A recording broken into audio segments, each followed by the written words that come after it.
সে কঠোর পরিশ্রম করে। এখানে সাবজেক্টকে, কর্তাকে না সে, লেখো হি। সাবজেক্ট পেলেই সঙ্গে সঙ্গে ভার্ব বসিয়ে দাও। এখানে ভার্বকে, ক্রিয়াপদকে না পরিশ্রম করে, কাজ করে। তাহলে কাজ করা ইংরেজি কি না ওয়ার্ক। He works. এস কেন হলো না সাবজেক্ট যদি থার্ড পারসন সিঙ্গুলার নাম্বার হয় তাহলে ভার্বের শেষে এস বা ইয়েস বসে। ফার্স্ট পারসন হলো আমি, আমরা, সেকেন্ড পারসন তুমি, তোমরা, এগুলো বাদে আর বাদ বাকি সবই হলো থার্ড পারসন। এবার থার্ড পারসন সিঙ্গুলার নাম্বার কোনগুলো? হি, সি, ইট, এগুলো হচ্ছে থার্ড পারসন সিঙ্গুলার নাম্বার। আর থার্ড পারসন প্লুরাল কোনগুলো? দে, রাম অ্যান্ড শ্যাম ইত্যাদি ইত্যাদি। যাই হোক, এখানে সাবজেক্ট হি হলো থার্ড পারসন সিঙ্গুলার নাম্বার, সেই জন্য ভার্বের শেষে এস বা ইএস যোগ করতে হবে। এখানে আমরা এস যোগ করলাম। সে কঠোর পরিশ্রম করে। He works hard. তাহলে প্রথম বাক্যটাকে আমরা ইংরেজিতে ট্রান্সলেট করে ফেললাম। এখান থেকে আমরা কি শিখলাম না প্রেজেন্ট ইনডেফিনিট টেন্সের স্ট্রাকচারটাকে শিখে নিলাম। প্রথমে কি বসে না সাবজেক্ট বসছে, তারপরে কি বসছে না ভার্ব বসছে, তারপরে রিমেনিং পার্ট বসছে, ভার্বের প্রেজেন্ট ফর্ম বসছে। এবং সাবজেক্ট যদি থার্ড পারসন সিঙ্গুলার নাম্বার হয় তাহলে ভার্বের শেষে এস বা ইএস বসে, যোগ হয়। তিনি এখন ব্যস্ত আছেন। এখানে সাবজেক্টকে না হি। কর্তা সাবজেক্ট আছে, অবস্থান করছে, অবস্থিতি রয়েছে, হয়, এরূপ বোঝাতে আমরা বি ভার্ব ব্যবহার করব। সাবজেক্ট কর্তা নিজে আছে বোঝাতে আমরা বি ভার্ব ব্যবহার করব। আর সাবজেক্ট কর্তা কারো অধীনে কিছু আছে, কারোর পজেশনে কিছু আছে, কারোর অধিকারে কিছু রয়েছে, সেক্ষেত্রে আমরা হ্যাভ ভার্ব ব্যবহার করব। যেমন অমলের একটি গাড়ি আছে, অমল হ্যাজ। তাদের বাড়ি আছে, দে হ্যাভ। আর তারা বাড়িতে আছে, দে আর। তাহলে সাবজেক্ট বা কর্তা নিজে আছে বোঝাতে বি ভার্ব অ্যামিজার বসাচ্ছি আমরা। আর সাবজেক্ট বা কর্তা বা কারো অধিকারে কিছু আছে, পজেশনে কিছু রয়েছে বোঝাতে সেক্ষেত্রে আমরা হ্যাভ ভার্ব ব্যবহার করছি। তিনি এখন ব্যস্ত আছেন, সাবজেক্ট নিজে, কর্তা নিজে আছে, তার স্টেটকে আমরা বোঝাচ্ছি, কোনো পজেশন অধিকারে রয়েছে এমন কিছুকে বোঝাচ্ছি না, সেই জন্য এখানে আমরা বি ভার্ব ব্যবহার করব। তাহলে তিনি এখন ব্যস্ত আছেন, তিনি হি বা সি, বি ভার্ব কী হবে? ইজ। He is. সাবজেক্ট বসানোর পরেই সঙ্গে সঙ্গে ভার্বকে বসিয়ে দেবে। He is busy. ব্যস্ত ইংরেজি বিজি, আর এখন ইংরেজি হচ্ছে নাও। He is busy now. আমি সকালে স্নান করি। এখানে সাবজেক্টকে আই, আমি, আই, সঙ্গে সঙ্গে ভার্ব বসিয়ে দাও টেক এ বাথ। আমি স্নান করি, আই টেক এ বাথ। সকালে, সকালে বেলাতে, in the morning. I take a bath in the morning. অমলের একটি পিস্তুত ভাই আছে। অমলের একটি পিস্তুত ভাই আছে। অমলের একটি মাস্তুত ভাই আছে। তাহলে অমলের পজেশন, অধিকার বোঝাচ্ছে যে তার একটি ভাই আছে, অমলের একটি ব্যাগ আছে, অমলের একটি গাড়ি আছে। তাহলে পজেশন, অধিকার, সেক্ষেত্রে কিন্তু আমরা হ্যাভ ভার্ব ব্যবহার করব। এখানে কিন্তু বি ভার্ব ব্যবহার করব না, যেহেতু এখানে পজেশন বোঝাচ্ছে, অধিকার বোঝাচ্ছে, তার অন্তর্গত কিছু রয়েছে, তার আছে। অমলের একটি বিস্তৃত ভাই আছে, তাহলে হ্যাভ ভার্ব বসাবো। প্রথমে সাবজেক্ট বসিয়ে নাও, অমল। হ্যাভ ভার্ব কী হবে? Has. Amal has. Amal has a cousin. Amal has a cousin. আমি ভালো আছি, আমার স্টেট, আমার অবস্থিতি। এটাকে বোঝানো হচ্ছে। এখানে কিন্তু পজেশনের ব্যাপারটা নেই। তাহলে বিভাগ বসবে। এখানে সাবজেক্টকে আমি, আমি হই, আমি আছি, I am fine, I am fine. Amal এখন বাড়িতে নেই, তাহলে এখানে সাবজেক্টকে অমল।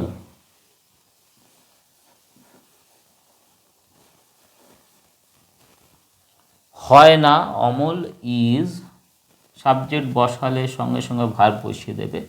সাবজেক্টের পরে পরেই ভার্বটাকে ভাবার চেষ্টা করবে।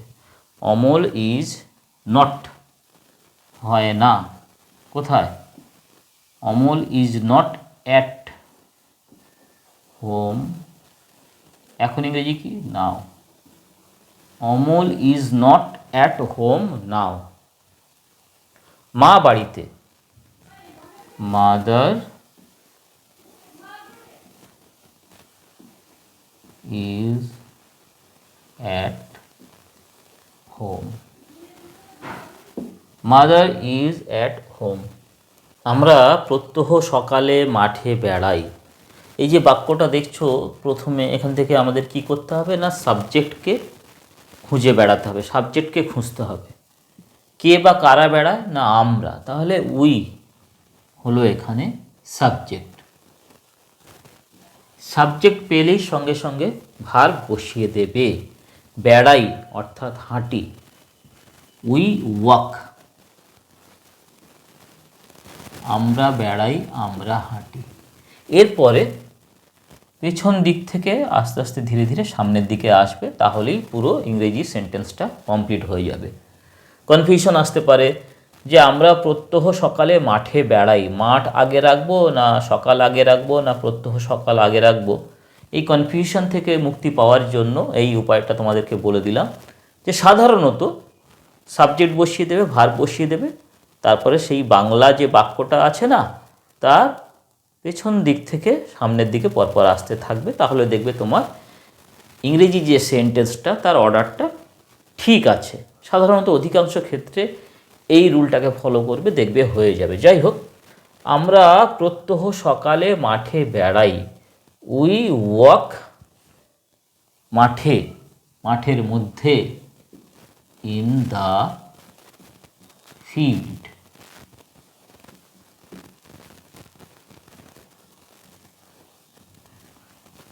We walk in the field, আমরা বেড়াই মাঠে। তারপরে কে রয়েছে, কে বা কারা রয়েছে? প্রত্যহ সকালে, we walk in the field every morning.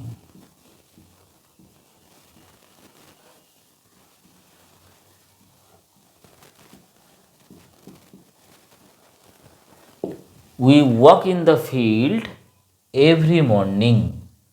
পরেরটা দেখো, তিনি রাত্রি 9টার সময় শয়ন করেন। তাহলে এখান থেকে সাবজেক্টকে প্রথমে আমরা বেছে নেব, হি বা সি। হি শয়ন করেন, গোজ টু বেড। সাবজেক্ট পেলেই সঙ্গে সঙ্গে ভার্বের দিকে চলে যাবে। সাবজেক্ট পেয়ে গেছি, থার্ড পারসন সিঙ্গুলার নাম্বার, ভার্বের শেষে এস বা ইএস যোগ হবে, এখানে ইএস যোগ করতে হবে। হি গোজ টু বেড, তিনি বিছানাতে যান অর্থাৎ শয়ন করেন। হি গোজ টু বেড, এরপরে এবার পিছনের দিকে আসো, 9টার সময়, অ্যাট 9 o'clock। তাহলে তিনি হয়ে গেল, শয়ন করেন হয়ে গেল, 9টা হয়ে গেল, আর কি বাকি পড়ে আছে? রাত্রি। He goes to bed at 9 o'clock at night, রাত্রিবেলাতে।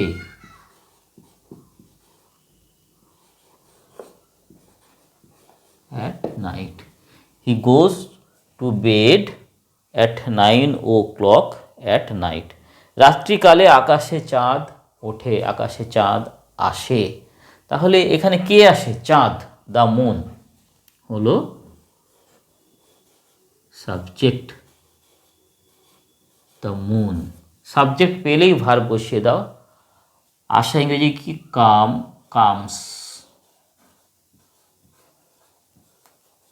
বেরিয়ে আসে, comes out. The moon comes out, third person singular number, ওই জন্য S. The moon comes out, রাত্রিকালে আকাশে এখনো বাকি আছে, চাঁদ আসে ওঠে হয়ে গেল, দ্য মুন কামস আউট। কোথায়? এরপর পেছন দিকে আসো, ইন দ্য স্কাই, আকাশে, in the sky, in the sky. তারপরে কে রয়েছে একেবারে পেছনে? রাত্রিকালে, the moon comes out in the sky at night, at night. পাখিরা গান গায়, বার্ডস, বার্ডস সিং। বাতাস বয়, বাতাস ইংরেজি কি? Wind, the wind. প্রবাহিত হওয়া, বয় ইংরেজি হচ্ছে ব্লো, ব্লোজ। কেন? দ্য উইন্ড হলো third person singular number. Birds sing, the wind blows, and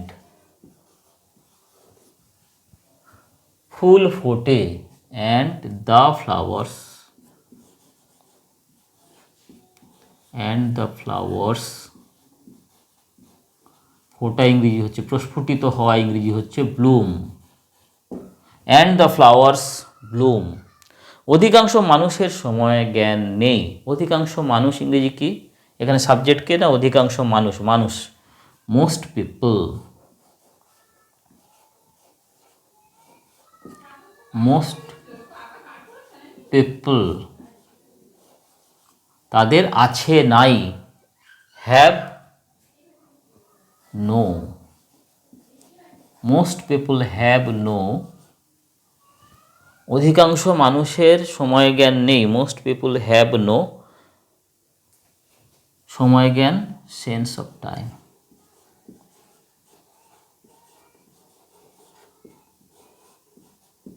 তাহলে কি হলো সেন্টেন্সটা আমাদের? Most people have no sense of time. আমি ক্লান্ত বোধ করছি, এই রাস্তাটি স্কুলের দিকে গিয়েছে। আমি আগামীকাল কলকাতা রওনা হব। আকবর নিজেই সৈন্যদের পরিচালনা করলেন। এই যে বাক্যগুলো দেখছো, এই যে সেন্টেন্সগুলো আমরা ফর্ম করব এবার, এগুলো হচ্ছে ব্যতিক্রমী উদাহরণ, ব্যতিক্রমী উদাহরণ, এক্সেপশন। তো এই এক্সেপশনাল কেসগুলো, এগুলো এক্ষেত্রে আমরা কিন্তু সব কিন্তু প্রেজেন্ট ইনডেফিনিট টেন্স ব্যবহার করব। তো চলো আমরা দেখি। আমি ক্লান্ত বোধ করছি, মনে হচ্ছে প্রেজেন্ট কন্টিনিউয়াস টেন্স, কিন্তু এখানে আমরা প্রেজেন্ট কন্টিনিউয়াস টেন্স করব না, আমরা এখানে প্রেজেন্ট ইনডেফিনিট টেন্স করব। আই ফিল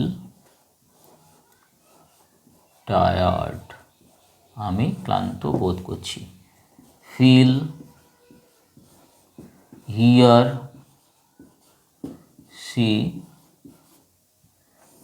এদের সাধারণত কন্টিনিউয়াস ফর্ম হয় না, আইএনজি ফর্ম হয় না প্রেজেন্ট কন্টিনিউয়াস টেন্সে, পাস্ট কন্টিনিউয়াস টেন্সে, ফিউচার কন্টিনিউয়াস টেন্সে।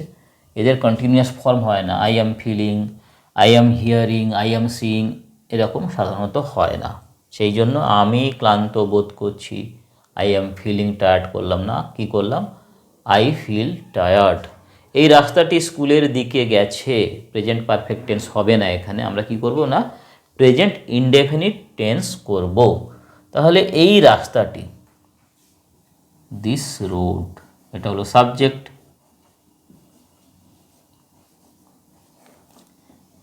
লিডস,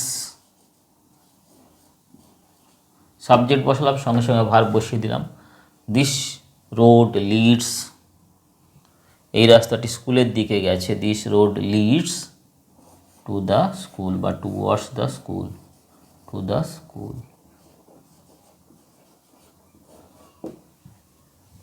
আমি আগামীকাল কলকাতা রওনা হব।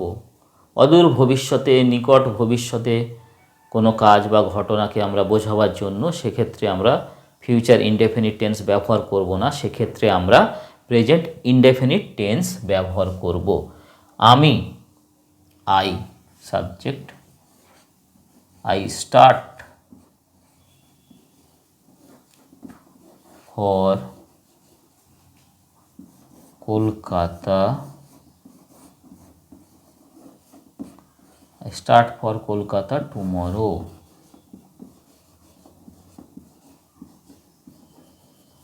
ফিউচার ইনডেফিনিট টেন্স আমরা করব না। আমি আগামীকাল কলকাতা রওনা হব, I start for Kolkata tomorrow. Akbar নিজেই সৈন্যদের পরিচালনা করলেন, হিস্টোরিক্যাল প্রেজেন্ট, ঐতিহাসিক ঘটনা যেন চোখের সামনেই ঘটছে এরকম বোঝানোর জন্য আমরা প্রেজেন্ট ইনডেফিনিট টেন্স ব্যবহার করি। আকবর হিমসেলফ,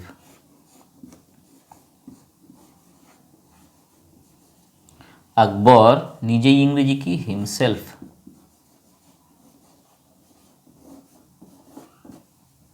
পরিচালনা করলেন, আকবর হিমসেলফ লিডস